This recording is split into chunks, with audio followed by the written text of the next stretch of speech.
مطلب ہے کہ آپ کے مطلب مرد کی شرمگاہ کو اگر ہاتھ لگ جائے اس سے وضو ٹوٹتا ہے کہ نہیں؟ کیونکہ حنفی کہتے ہیں ان کے پاس حدیث ہے، وہ کہتے ہیں کہ ہماری تواتر میں حدیث ہے کہ نہیں ٹوٹتا، اہل حدیث کہتے ہیں ٹوٹ جاتا ہے، ان کے پاس بھی حدیث ہے۔ ایک تو یہ سوال ہے، یہ پوچھ لینا پہلے ایک پوچھ لیتا ہوں، ایک ہی حل ہونا پھر دوسری بات کی طرف آئیں۔ ٹھیک ہے جی۔ اس میں کوئی شک نہیں کہ حدیثوں کے پاس بھی حدیث ہے کہ جس نے اپنی شرمگاہ کو چھوا وہ وضو کرے۔ حنفیوں کے پاس بھی حدیث ہے کہ جب لوگوں نے پوچھا اس بارے میں تو آپ نے فرمایا یہ بھی تیرے جسم کا ایک ٹکڑا چھو لیا پھر کیا ہو گیا، باقی جسم کو بھی چھوتا رہتا تو انما بضعۃ منک۔ اب یہ اس کی جو تطبیق کرتے ہیں یا ترجیح کر دیتے ہیں کہ یہ زیادہ ہے بہتر وہ نہیں، یہ باتیں غلط۔ اصل بات یہ کہ رسول اللہ نے دو متضاد حکم نہیں دیے، حکم ایک ہی ہے، سمجھنے میں فطور ہے کہ ایک چھونا ہوتا ہے عام کہ خارش ہو رہی ہے کوئی آپ نے چھو لیا، اس سے وضو نہیں ٹوٹتا۔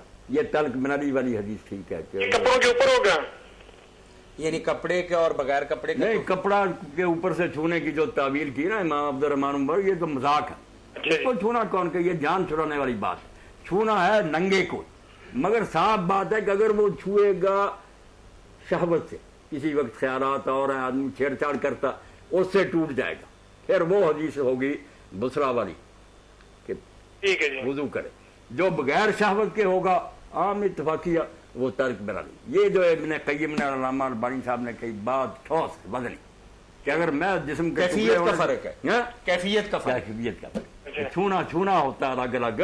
اگر چھوئے گا کسی وقت خیالات اور ہیں آدمی کے، بالغ لوگ جانتے ہیں، پھر ٹوٹ جائے گا۔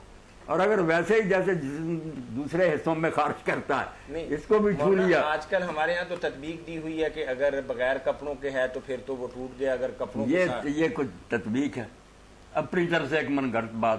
ذکر تو ہو رہا کہ چھوا جس نے ذکر کو کپڑے کے اوپر سے ہاتھ لگانے کا چھونا سے یہی تطبیق تو چل رہی نہیں، ہے۔ میں نے پڑھا ہے توفہ دلافظ، یہ کوئی بات نہیں، یہ مسلک کی حمایت میں ایک جعلی بات کرنے والی، ایک بات پر جم جانا۔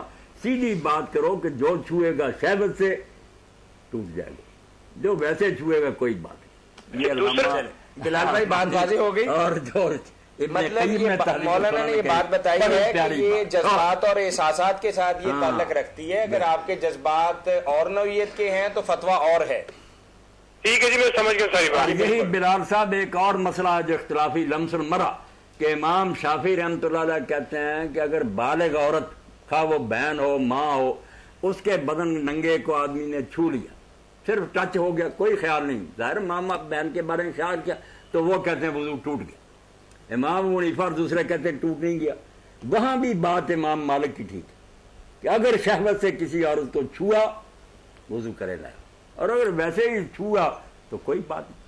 کچھ ایسی باتیں جو صاف سمجھ میں آتی ہیں مگر گروہ بنے ہوئے ہیں کہ کوئی اس پر جم گیا، کوئی بات کو حل نہیں کرنا چاہتے کہ دین کی ساری باتیں سیٹ ہو جائیں، اپنے اپنے مطلب کی ایک ایک لے لیتے۔ ٹھیک ہے جی، میں سمجھ گیا۔ ہیلو